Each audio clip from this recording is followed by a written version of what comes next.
આપણે વામન પુરાણના બીજા દિવસની કથાને આગળ વધારીએ। પુલત્સ્ય બોલ્યા કે હે દેવર્ષિ, ભગવાન શિવ આ પ્રકારે કાપાલી નામથી પ્રખ્યાત થયા તે કારણે તે દક્ષના યજ્ઞમાં નિમંત્રિત ન થયા। પ્રજાપતિ દક્ષે સતીને પોતાની પુત્રી હોવા છતાં કપાલીની પત્ની સમજીને નિમંત્રણને યોગ્ય ન માનીને તેમને યજ્ઞમાં બોલાવ્યા નહીં। એવામાં દેવી સતીના દર્શન કરવા ગૌતમ પુત્રી જયા સુંદર ગુફાવાળા પર્વતશ્રેષ્ઠ મંદાર પર ગઈ। જયાને એકલી આવેલી જોઈને સતી બોલ્યા કે વિજયા, જયંતી અને અપરાજિતા અહીં કેમ ન આવ્યા? વિજયાએ સતી પરમેશ્વરીને કહ્યું કે જયંતી અને અપરાજિતા પોતાના પિતા ગૌતમ અને માતા અહલ્યાને સાથે માતામહના યજ્ઞમાં નિમંત્રિત થઈને ચાલ્યા ગયા છે। ત્યાં જવા માટે હું આપને મળવા આવી છું। શું આપ તથા ભગવાન શિવ ત્યાં જવાના નથી? શું આપના પિતાજીએ આપને બોલાવ્યા નથી અથવા આપ ત્યાં જશો? સર્વ ઋષિ પત્નીઓ તથા દેવગણ ત્યાં છે। માસી પત્ની સહિત શશાંક પણ તે યજ્ઞમાં ગયા છે। 14 લોકના સમસ્ત ચરાચર પ્રાણી તે યજ્ઞમાં નિમંત્રિત થયા છે। શું આપ નિમંત્રિત નથી? નારદજી વજ્રપાત સમાન જયાની તે વાત સાંભળીને ક્રોધ અને દુઃખથી સતીએ પ્રાણ છોડી દીધા। સતીને મરેલા જોઈને ક્રોધ અને દુઃખથી જ્યાં આંસુ વહેવડાવતી જોરથી વિલાપ કરવા લાગી। રોવાનો ગૌણ ધ્વનિ સાંભળી શૂલપાણી ભગવાન શિવ, અરે આ શું થયું એવું કહીને તેમની પાસે ગયા। ત્યાં જે વૃક્ષ પર ચઢેલી કુહાડીથી કપાયેલ લતાની માફક સતીને ભૂમિ પર પડેલા જોયા। જયાને પૂછ્યું કે આ સતી કપાયેલ લતાની માફક ભૂમિ પર કેમ પડ્યા છે? શિવના વચન સાંભળી જયા બોલી કે હે ત્રિલોકેશ્વર, દક્ષના યજ્ઞમાં પોતપોતાના પતિની સાથે તેમની બહેનોને તથા ઇન્દ્ર આદિ દેવોની સાથે આદિત્ય વગેરેને નિમંત્રિત થઈને ત્યાં ગયેલા સાંભળી આંતરિક દુઃખની જ્વાળાથી બળીને મારા માસી સતીના પ્રાણ નીકળી ગયા છે। પુલત્સ્ય બોલ્યા કે હે બ્રહ્મન, જયાના આ ભયંકર અમંગલ વચન સાંભળીને શિવજી અત્યંત ક્રુદ્ધ થઈ ગયા। તેમના શરીરમાંથી એકાએક અગ્નિ તેજ જ્વાળાઓ નીકળવા લાગી। હે મુનિ, તે પછી ક્રોધની લીધે ત્રિનેત્ર ભગવાન શિવના રોમમાંથી સિંહ જેવા જ્વાળા મુખવાળા વીરભદ્ર આદિ ઘણા રુદ્ર ગણ ઉત્પન્ન થઈ ગયા। પોતાના ગણોથી ઘેરાઈને શિવજી મંદાર પર્વતથી હિમાલય પે ગયા અને ત્યાંથી કનખલ ચાલ્યા ગયા। ત્યાં દક્ષ યજ્ઞ કરી રહ્યા હતા। તે પછી મહાબલી વીરભદ્ર શૂલ ધારણ કરીને વાયવ્ય દિશામાં ચાલ્યા ગયા। હે નારદજી, ક્રોધથી જયા ગદા લઈને અગ્નિકુંડમાં અને ક્રોધે ભરેલા શંકર ત્રિશુલ લઈને મધ્યમાં ઊભા થઈ ગયા। સિંહ વદન વીરભદ્રને જોઈને ઇન્દ્રાદિ દેવતા, ઋષિ, યક્ષ, ગંધર્વ વગેરે વિચારવા લાગ્યા કે આ શું છે? તે પછી દ્વારપાલ ધર્મ ધનુષ બાણ લઈ, ગણેશ્વર ચારે હાથમાં શસ્ત્ર લઈ તેમની તરફ દોડ્યા। ધર્મરાજે 8 ભુજાઓ ધારણ કરી તેમાં વિવિધ અસ્ત્ર-શસ્ત્ર ધારણ કરી ગણેશ્વરનો સામનો કર્યો અને વીરભદ્ર પર પ્રહાર કરવા શસ્ત્રો લઈ ઊભા થઈ ગયા। વીરભદ્રથી પરાજિત થયેલા યમરાજ ખીન થઈ ગયા, પાછા હટી ગયા। વીરભદ્ર યજ્ઞશાળામાં ઘૂસી ગયા। નારદ મુનિ ગણેશ્વર વીરભદ્રને યજ્ઞ મંડપમાં ઘૂસતા જોઈ બધા દેવતા અસ્ત્ર શસ્ત્ર લઈને ઊભા થઈ ગયા। વસુઓ, નવગ્રહો, ઇન્દ્રાદિ દિક્પાલો, 12 આદિત્યો, એકાદશ રુદ્રો, વિશ્વદેવસ, સાધ્યગણ, સિદ્ધ, ગંધર્વ, પન્નગ, યક્ષ, દૈત્ય, દાનવ તથા ત્યાં રહેલા સર્વ લોકો આયુધ લઈને રૌદ્ર વીરભદ્ર તરફ દોડ્યા। મહાત્મા વીરભદ્ર દ્વારા વિવિધ બાણો અને અસ્ત્રોથી ઘવાઈને દેવતાઓ તથા અને રણભૂમિ પરથી નાસી ગયા। ત્યારે ગણપતિ વીરભદ્ર યજ્ઞના મધ્યમાં પ્રવેશ્યા, જ્યાં મુનિગણ યજ્ઞકુંડમાં હવની આહુતિ આપતી રહ્યા હતા। તે મહર્ષિઓ વીરભદ્રને જોઈને ભયથી હવન છોડીને વિષ્ણુ ભગવાનના શરણે દોડી ગયા। ચક્રધારી શ્રી વિષ્ણુ ભયભીત મહર્ષિઓને દુઃખી જોઈ ડરશો નહીં એવું કહી પોતાના શ્રેષ્ઠ અસ્ત્ર શસ્ત્ર લઈ ઊભા થઈ ગયા અને પોતાના શાંખ ધનુષને ચઢાવી વીરભદ્ર પર બાણ વર્ષા કરવા લાગ્યા। પરંતુ જેમ યાચક નાસ્તિક પાસેથી નિરાશ થઈને પાછો વળે તેમ શ્રી વિષ્ણુના બાણો નિષ્ફળ થઈ ગયા। ભગવાન વિષ્ણુએ પોતાના હળ, મુસળ, ગદા વગેરેને નિષ્ફળ જતા જોઈને વીરભદ્ર સુદર્શન ચક્ર છોડી વીરભદ્ર સુદર્શન ચક્રને ગળી ગયા। ભગવાન વિષ્ણુના સુંદર કાળા નેત્રો ક્રોધથી લાલ થઈ ગયા। તે વીરભદ્રની નિકટ ગયા અને તેમને પૃથ્વી પર પટકી દે પીસવા લાગ્યા। ભગવાન વિષ્ણુની ભુજાઓ અને જાંઘોના પ્રબળ વેગથી પૃથ્વી પર પડેલા વીરભદ્રના મુખમાંથી રુધિરના ફોરાની સાથે ચક્ર બહાર નીકળી ગયું। ચક્ર લઈને ભગવાન વિષ્ણુએ વીરભદ્રને છોડી દીધા। વીરભદ્ર ભગવાન શિવ પાસે જઈ પોતાના શ્રી વિષ્ણુ દ્વારા થયેલા પરાજયની વાત કરી। વીરભદ્રને રક્તથી લથપથ થતા નિશ્વાસ લેતા જોઈને જટાધરે ક્રોધ કર્યો અને વીરભદ્રને પહેલા બતાવેલા સ્થાન પર બેસાડી દીધા। તે ત્રિશુલધર શંકર વીરભદ્ર તથા ભદ્રકાલીના આદેશ દઈ ક્રોધથી આંખો લાલ કરી યજ્ઞ મંડપમાં પ્રવેશ્યા। ત્રિપુર નામના રાક્ષસને મારનાર તે ત્રિશુલપાણી દેવેશ શ્રેષ્ઠ જટાધરે યજ્ઞમાં પ્રવેશ કરતાની સાથે જ ઋષિઓમાં ભારે ભય ઉત્પન્ન થઈ ગયો। ત્યાર પછી આવે છે અધ્યાય 5મો, દક્ષ યજ્ઞનો વિધ્વંસ, શિવનું સંપૂર્ણ સ્વરૂપ। પુલત્સ્ય બોલ્યા કે જટાધારી ભગવાન શિવને ક્રોધથી લાલ આંખોવાળા જોઈને ભગવાન વિષ્ણુ તે સ્થાનથી હટીને કુબજરામાં છુપાઈ ગયા। હે મુનિ, નારદજી ક્રુદ્ધ શિવને જોઈ 8 વસુ વેગથી પીગળવા લાગ્યા, જેનાથી ત્યાં સીતા નામની શ્રેષ્ઠ નદી વહેવા લાગી। ત્યાં પૂજા માટે ઉભેલા ત્રિનેત્રધારી 11 રુદ્ર ભયના મારી આમ તેમ દોડતા શંકરની પાસે જઈ તેમનામાં લીન થઈ ગયા। શંકરને નિકટ આવતા જોઈ અગ્નિ આદિ દેવો પૂરો ડાસ ખાતા ખાતા ભાગી ગયા। ચંદ્રતારા દેવતારાઓની સાથે આકાશમાં ઉપર જઈને પોતાના સ્થાન પર સ્થિત થઈ ગયા. ઇન્દ્રાદિ સર્વ દેવતાઓ અધિક બળવાન રુદ્રને જોઈ દક્ષ પત્ની અત્યંત દીન થઈને વારંવાર વિલાપ કરવા લાગ્યા. અહીં ક્રોધ શંકરે થપ્પડોના પ્રહારથી અનેક દેવતાઓને મારીને પાડી નાખ્યા, કેટલાકને તેમના અગ્નિથી નષ્ટ કરી નાખ્યા. તે પછી દેવોને અસુરનો સંહાર કરતા શંકરને જોઈ પૂષા દેવતા બીજા સૂર્ય ક્રોધપૂર્વક બંને હાથને ફેલાવીને શિવજી તરફ દોડ્યા. ત્રિલોચન શિવે તેમને પોતાની તરફ આવતા જોઈને એક જ હાથથી તેમની બંને ભુજાઓને પકડી લીધી, જેથી પૂષાની બંને હાથની આંગળીઓમાંથી ચારે બાજુ રક્તધારા વહેવા લાગી. પછી ભગવાન શિવે પૂષાને અત્યંત વેગથી ગુમાવ્યા, તેથી તેમના સ્નાયુબંધ તૂટી ગયા. તેમના અંગોને લોહીથી લથપથ જોઈને તેમને છોડીને શંકર બીજી જગ્યાએ ચાલ્યા ગયા. તે સમયે હસતા અને દાંત દેખાડતા પૂષા દેવતા 12 આદિત્યોમાં એક સૂર્ય કહેવા લાગ્યા કે ઓ કપાલ્ય, અહીં આવો. તે સાંભળી ક્રુદ્ધ વેગપૂર્વક મુક્કો મારીને પૂષાના દાંતોને ધરતી પર પાડ્યા. આમ દાંત તૂટવાથી તથા રક્તથી લથપથ થયેલા પૂષા બેહોશ થઈને પૃથ્વી પર પડી ગયા. તે જોઈ ભગ દેવતા ભયંકર નેત્રોથી શિવજીને જોવા લાગ્યા. તેથી ક્રુદ્ધ ત્રિપુરારી શિવે સર્વ દેવતાઓને ક્ષુબ્ધ કરતા હથેળીથી મારીને ભગની બંને આંખો પૃથ્વી પર પાડી દીધી. તે પછી બાકીના 10 સૂર્ય ઇન્દ્રને આગળ કરી મરુદગણો અને અગ્નિઓની સાથે ભયથી 10 દિશાઓમાં નાસી ગયા. હે મુનિ, દેવતાઓના ચાલ્યા ગયા પછી પ્રહલાદ વગેરે દૈત્યો તથા બીજા વીર યજ્ઞ મંડપને ઘોર દ્રષ્ટિથી બાળી નાખવા ઈચ્છતા શંકરને અંજલિ બાંધી પ્રણામ કરવા લાગ્યા. કેટલાક નાસી ગયા તો કેટલાક ભયથી સીધા યમપુરીમાં પહોંચી ગયા. પછી ભગવાન શિવે પોતાના 3 નેત્રોથી 3 અગ્નિઓને અહન્ય, ગાર્હપત્ય અને શાલાગ્નિ જોતા જ અગ્નિઓ ક્ષણવારમાં નષ્ટ થઈ ગયા. અગ્નિ નષ્ટ થતા જ યજ્ઞ પણ મૃગનું શરીર ધારણ કરી આકાશમાં દક્ષિણાની સાથે તીવ્ર ગતિથી નાસી ગયો. કાળરૂપી ભગવાન શિવ ધનુષ પર પાશુપાત બાણ ચડાવી તે મૃગરૂપી યજ્ઞની પાછળ દોડ્યા અને અડધા રૂપથી યજ્ઞશાળામાં સ્થિત થયા, જેનું નામ જટાધર પડ્યું, તથા બાકીના અડધા રૂપથી આકાશમાં સ્થિત થઈ કાલ કહેવાયા.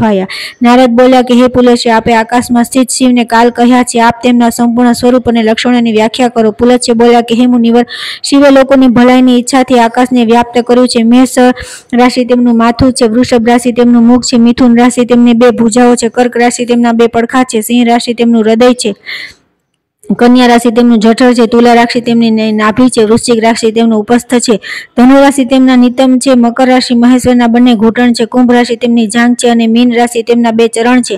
આ રીતે કાલરૂપ ધારણ કરી શિવે ક્રોધપૂર્વક રણરૂપધારી યજ્ઞને બાણોથી માર્યા. તે પછી બાણોથી વિંધાઈને પરંતુ વેદનાની અનુભૂતિ ન કરતો તે યજ્ઞ તારાઓથી ઘેરાયેલા શરીરવાળો આકાશમાં સ્થિત થઈ ગયો. નારદજીએ કહ્યું કે હે બ્રહ્મન, હવે વિશેષ રૂપથી રાશિઓના સ્વરૂપ અનુસાર તેમના લક્ષણો બતાવો. પુલત્ય બોલ્યા કે નારદજી, હવે હું રાશિઓનું સ્વરૂપ બતાવું છું, તે સાંભળો. મેષ રાશિ તેનો આકાર ઘેટા જેવો છે, બકરી ઘેટું, ધન ધાન્ય તથા રત્નાકર આદિ તેના સંચાર સ્થાન છે, તથા નવદુર્ગાથી આચ્છાદિત સમગ્ર પૃથ્વી તથા પુષ્પિત વનસ્પતિઓથી યુક્ત સરોવરના પુલિનોમાં તે નિત્ય સંચરણ કરે છે. વૃષભ રાશિ વૃષભ સમાન રૂપયુક્ત વૃષભ રાશિ ગોકુલમાં આદિમાં વિચરણ કરે છે, તથા ખેડૂતોની ભૂમિ તેનું નિવાસ સ્થાન છે. મિથુન રાશિ તે એક સ્ત્રી અને પુરુષના જોડકા જેવા રૂપવાળી છે. તે શૈયા અને આસનો પર સ્થિત છે. પુરુષ તથા સ્ત્રીના હાથોમાં વીણા તથા અન્ય વાદ્ય છે. આ રાશિનો સંચરણ ગાવાવાળા, નાચવાળા તથા શિલ્પીઓમાં થાય છે. આ દિવસ સ્વભાવ રાશિને મિથુન કહે છે. તે રાશિનો નિવાસ ક્રીડા સ્થળ તથા વિહાર ભૂમિઓમાં થાય છે. કર્ક રાશિ કરચલા જેવી રૂપવાળી છે તથા જળમાં રહેનારી છે. જળથી પૂર્ણ ક્યારેય નથી. નદી કિનારા અથવા રેતી તથા એકાંત ભૂમિ તેના રહેવાના સ્થાન છે. સિંહ રાશિ તેનો નિવાસ વન, પર્વત, દુર્ગમ સ્થાન, કંદરા, શિકારીઓના સ્થાન, ગુફા વગેરે હોય છે. કન્યા રાશિ તે નૌકા પર આરૂઢ છે તથા તેના હાથમાં દીપક અને અન્ન છે. તે સ્ત્રીઓના રતિસ્થાનો અને સરપત, દર્ભ જેવું ઘાસ તથા છાણા વગેરેમાં વિચરણ કરે છે.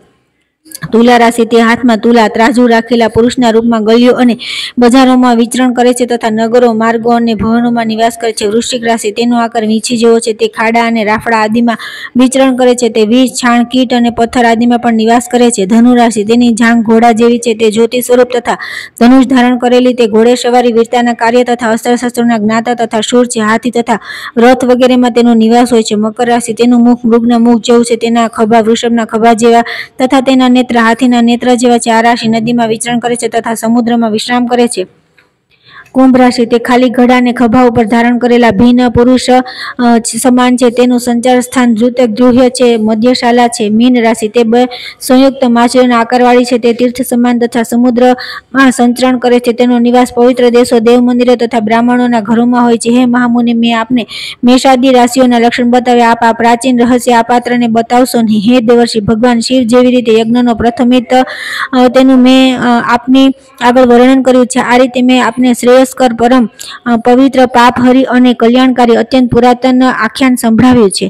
ત્યાર પછી આવે છે 6થો અધ્યાય, નર-નારાયણની ઉત્પત્તિ, કામદેવનું દહન અને અનંત ગતા યમુના જળ કાળું કેમ થયું, શિવજીનો સતીના વિરહમાં વિલાપ, પાંચાલી કેશ, શિવલિંગનું પડવું, હરિબ્રહ્મનો લિંગનો અંત શોધવાનો પ્રયત્ન. પુલત્ય બોલ્યા કે હે નારદજી, બ્રહ્માજીના હૃદયથી જે દિવ્ય દેહધારી ધર્મ પ્રગટ થયો તેણે દક્ષપુત્રી મૂર્તિ નામની ભર્યાથી હરિકૃષ્ણ અને નર અને નારાયણ નામના 4 પુત્રો ઉત્પન્ન કર્યા. તેમાં હરિ અને કૃષ્ણ યોગાભ્યાસમાં નિરત થઈ ગયા અને નર તથા નારાયણ સંસારના કલ્યાણ માટે હિમાલય પર્વત પર જઈને બદ્રિકાશ્રમ તીર્થમાં ગંગાના નિર્મલ તટ પર ઓમકારનો જપ કરતા તપ કરવા લાગ્યા. તેમના દુષ્કર તપથી જગત પરિતપ્ત થઈ ગયું. તેનાથી ઇન્દ્ર વિક્ષુબ્ધ થઈ ઉઠ્યા. તેથી તેમને મોહિત કરવા તેમણે રંભા આદિ શ્રેષ્ઠ અપ્સરાઓને તેમના વિશાળ આશ્રમમાં મોકલી. હવે વસંત કામદેવ તથા શ્રેષ્ઠ અપ્સરાઓ આશ્રમમાં જઈ નિર્બાધ કરવા લાગ્યા. નર નારાયણ આશ્રમની અદ્ભુત રમણીયતા જોઈને સર્વ દિશામાં જોયું અને કામદેવને પણ જોયું. નારદ બોલ્યા કે બ્રહ્મર્ષિ પુલત્ય, જેને અવ્યય જગન્નાથ નારાયણે બદ્રિકાશ્રમમાં જોયા હતા તે અનંગ કોણ હતા? પુલત્ય બોલ્યા કે તે કંદર્પ હર્ષના પુત્ર છે. તેને જ કામ કહેવામાં આવે છે. શંકરના નેત્રાગ્નિથી ભસ્મ થઈને તે અનંગ થઈ ગયા. નારદજી બોલ્યા કે બ્રહ્મર્ષિ, શંકર કામદેવને શા કારણે ભસ્મ કર્યા? પુલત્ય બોલ્યા કે નારદજી, દક્ષપુત્રી સતીએ પ્રાણ ત્યાગ કર્યા પછી શિવજી દક્ષ યજ્ઞનો ધ્વંસ કરી જ્યાં ત્યાં વિચરણ કરવા લાગ્યા. ત્યારે શિવજી સ્ત્રી સહિત જોઈ પુષ્પવાળા કામદેવને તેમની ઉપર પોતાનું ઉન્મદ નામનું અસ્ત્ર છોડ્યું. આ ઉન્મદ બાણથી આહત થઈ શિવજી ઉન્મદ થઈ વનો અને સરોવરમાં ઘૂમવા લાગ્યા. ઉન્માદથી વ્યથિત મહાદેવ સતીનું સ્મરણ કરતા કરતા ઘણા અશાંત થઈ ગયા. તે પછી શિવજી યમુના નદીમાં કૂદી પડ્યા. હે મુનિ નારદ, શિવજીએ યમુનામાં ડૂબકી લગાવતી નદીનું જળ કાળું થઈ ગયું. તે સમયથી કાલિંદી નદીનું જળ ભમરા અને કાજળ સમાન શ્યામવર્ણનું થઈ ગયું અને તે પવિત્ર તીર્થવાળી નદી પૃથ્વીના કેશપાસની સમાન પ્રવાહિત થવા લાગી. તે પછી પવિત્ર નદીઓ, સરોવર, નદી, રમણીય નદી તટો, કમલવનો, પર્વતશૃંગો વગેરે પર વિચરણ કરતા શિવ ક્યાંય શાંતિ ન પામ્યા. પુલત્ય બોલ્યા કે દેવર્ષિ સતીના વિરહમાં શિવ કોઈ વાર ગાય, કોઈ વાર રડે અને કોઈ વાર સુંદરી સતીનું ધ્યાન કરીને કોઈ વાર ઊંઘી જતા અને સ્વપ્ન જોવા લાગતા. સ્વપ્નમાં સતીને જોઈ તે કેવું કહેતા કે હે નિર્દયા, હે આનંદિતા, હે મુગ્ધા, તારા વીરમાં હું કામાગ્નિથી બળી રહ્યું છે. હે સતી, સાચે જ ક્રુદ્ધ છે. ક્રોધ ન કર. હું તારા ચરણોમાં અવનત થઈને પ્રણામ કરું છું. તારે મારી સાથે વાત તો કરવી જોઈએ. પ્રિય, હું સતત તારો અવાજ સાંભળું છું, તને જોઉં છું, તારો સ્પર્શ કરું છું, તને વંદન કરું છું અને તને આલિંગન કરું છું. તું મારી સાથે વાત કેમ કરતી નથી? બાલે વિલાપ કરવાવાળી વ્યક્તિને જોઈ કોને દયા આવતી નથી? સાચે તું નિર્દયી છે. એ સુલજને તે પહેલા મને કહ્યું હતું કે તમારા વિના હું જીવતી નહીં રહું. એ વાત તે અસત્ય કરી દીધી. આવ આવ અને મને આલિંગન કર. પ્રિય, હું સત્યના શપથ ખાઈને કહું છું કે કોઈ અન્ય રીતે મારો તાપ શાંત નહીં થાય. આ પ્રમાણે તે વિલાપ કરીને સ્વપ્નાંતે ઉઠીને વનમાં વારંવાર રડવા લાગતા. આ પ્રકારે વિલાપ કરતા ભગવાન શંકરને દૂરથી જોઈ કામદેવે તેને સંતાપક અસ્ત્રથી વીંધી નાખ્યા. હવે તે વધારે સંતપ્ત થઈ ગયા અને વારંવાર વિલખતા સંપૂર્ણ વિશ્વને દુઃખી કરતા ગમે તે સમય વિતાવા લાગ્યા. પછી કામે તેની ઉપર વિજુમ્ર નામના અસ્ત્રથી પ્રહાર કર્યો. તેનાથી તેમને બગાસા આવવા લાગ્યા. હવે કામના બાણોથી વિશેષ પીડિત થઈ બગાસા ખાતા તે ચારે બાજુ ઘૂમવા લાગ્યા. તે સમયે શિવજીએ કુબેરના પુત્ર પાંચાલીને જોયો અને તેની પાસે જઈને કહ્યું કે ભાઈ, તું અમિત વિક્રમશાળી છે. આજે તું હું કહું તેમ કર. પાંચાલિક બોલ્યા કે હે સ્વામી, દેવતાઓ દ્વારા દુષ્કર હોવા છતાં પણ આપ જે કહેશો તે હું કરીશ. આપ આજ્ઞા કરો. શિવજી બોલ્યા કે હે પાંચાલિક, અંબિકાનો નાશ થવાથી મારું સુંદર શરીર કામથી બળી રહ્યું છે. કામના વિજૃંભણ અને ઉન્માદ બાણોથી વિંધવાના કારણે મને ધૈર્ય, રતિ કે સુખ પ્રાપ્ત થતું નથી. પુત્ર, તારા સિવાય બીજો કોઈ પુરુષ કામદેવથી પ્રેરિત વિજૃંભણ, સંતાપ અને ઉન્માદ નામના ઉગ્ર અસ્ત્ર સહન કરવામાં સમર્થ નથી. તું એમને ગ્રહણ કરી લે. પુલત્ય બોલ્યા કે નારદજી, ભગવાન શિવના કહેવાથી યક્ષે તે શસ્ત્રો લઈ લીધા. તેથી ત્રિશુલ શિવને તત્કાળ સંતોષ પ્રાપ્ત થઈ ગયો અને પ્રસન્ન થઈને યક્ષને કહ્યું કે પુત્ર, તે અતિ ભયંકર વિજૃંભણ આદિ અસ્ત્રોને ગ્રહણ કરી લીધા. તેથી પ્રત્યુપકારમાં તને સર્વ લોકો માટે આનંદદાયક વર આપીશ. ચૈત્ર માસમાં જે વૃદ્ધ બાળક, યુવાન કે સ્ત્રી તારો સ્પર્શ કરશે અથવા ભક્તિપૂર્વક તારી પૂજા કરશે તે સર્વ ઉન્મત્ત થઈ જશે. યક્ષ પછી તેઓ ગાશે, નાચશે, આનંદિત થશે અને નિપુણતાની સાથે વાજા વગાડશે. પરંતુ તારી સામે હસવાની વાત કરતા પણ તે યોગયુક્ત રહેશે. મારા જ નામથી તું પૂજ્ય થઈશ. વિશ્વમાં તારું પાંચાલ કેશી નામે પ્રસિદ્ધ થશે. મારા આશીર્વાદથી તું લોકો માટે વરદાતા તથા પૂજ્યતમ થઈશ. ભગવાન શિવના એવા કહેવાથી યક્ષ તરત સર્વ દેશોમાં ઘૂમવા લાગ્યા. પછી તે કાલાંજરની ઉત્તરે અને હિમાલયની દક્ષિણે પરમ પવિત્ર સ્થાનમાં સ્થિર થઈ ગયા. તે શિવજીની કૃપાથી પૂજાયો. તેના ચાલ્યા ગયા પછી ભગવાન ત્રિનેત્ર પણ વિંધ્ય પર્વત પર આવી ગયા. વિંધ્ય પર્વત પર કામદેવને જોયા. તેને પુનઃ પ્રહારની ચેષ્ટા કરતો જોઈ ભાગવા લાગ્યા. કામદેવે તેમનો પીછો કર્યો એટલે તેઓ ઘોર દારૂકા વનમાં ચાલ્યા ગયા, જ્યાં ઋષિઓ પોતાની પત્નીઓ સાથે નિવાસ કરતા હતા. ઋષિઓએ પણ તેમને કહ્યું કે આપ લોકો મને ભિક્ષા આપો. તે સાંભળીને સર્વ મહર્ષિ મૌન રહ્યા. નારદજી તેમને મહાદેવજીના બધા આશ્રમમાં આવેલા જોઈ પતિવ્રતા અરુંધતી અને અનસૂયા સિવાયની સર્વ પત્નીઓ પ્રક્ષુબ્ધ થઈ ગઈ અને સત્યહીન થઈ ગઈ, પરંતુ અરુંધતી અને અનસૂયા પતિ સેવામાં લાગી રહી. હવે શિવજી જ્યાં જ્યાં જતા હતા ત્યાં ત્યાં સંસુક્ષિપ્ત, કામાર્ત અને મદથી વિકળ ઇન્દ્રિયોવાળી સ્ત્રીઓ પણ જવા લાગી. મુનિઓની તે સ્ત્રીઓ પોતાના આશ્રમોને સૂના છોડીને શિવજીનું અનુસરણ કરવા લાગી. તે જોઈને ઋષિગણ ક્રુદ્ધ થઈ ગયા અને તેમણે કહ્યું કે શિવનું લિંગ ભૂમિ પર પડી જાઓ. પછી તો મહાદેવનું લિંગ પૃથ્વીને વિહીન કરતું પડી ગયું. ત્યારે નિર્લોહી ત્રિશૂલી શિવ અંતર્ધ્યાન થઈ ગયા. પૃથ્વી પર પડેલું તે લિંગ તેનું ભેદન કરી તત્તર રસાતળમાં પ્રવિષ્ટ થઈ ગયું. એની ઉપર તરફ પણ તે વિશ્વ બ્રહ્માંડનું ભેદન કરી દીધું. તે પછી પૃથ્વી, પર્વત, નદીઓ, વૃક્ષો તથા ચરાચરથી પૂર્ણ સમસ્ત પાતાળ લોક કંપી ઉઠ્યા. આગળની કથા આવતીકાલે કરીશું.